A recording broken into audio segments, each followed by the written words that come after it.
Hi, welcome back guys. Today we are talking about how to delete rows in Google Sheets. Why would you want to know how to delete rows in Google Sheets? Well, maybe it is your first time using Google Sheets and not sure how to delete rows in Google Sheets. So today I am going to show you how to delete rows in Google Sheets.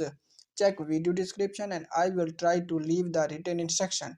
Deleting rows in Google Sheet is quite simple and easy to do, and the process is same for iOS and Android devices. Let me show how you will delete rows in Google Sheets. First of all, open Google Sheets app in your mobile phone and then select any sheets you want to edit. Now I will choose that sheet. Now here are few rows in my Google Sheets.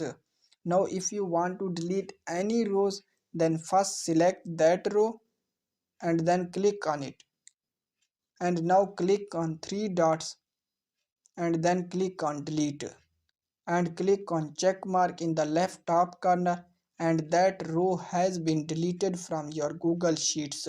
So there you go. If you were wondering how to delete rows in Google Sheets, that is the easiest way I know. If you know another way, please leave a comment below.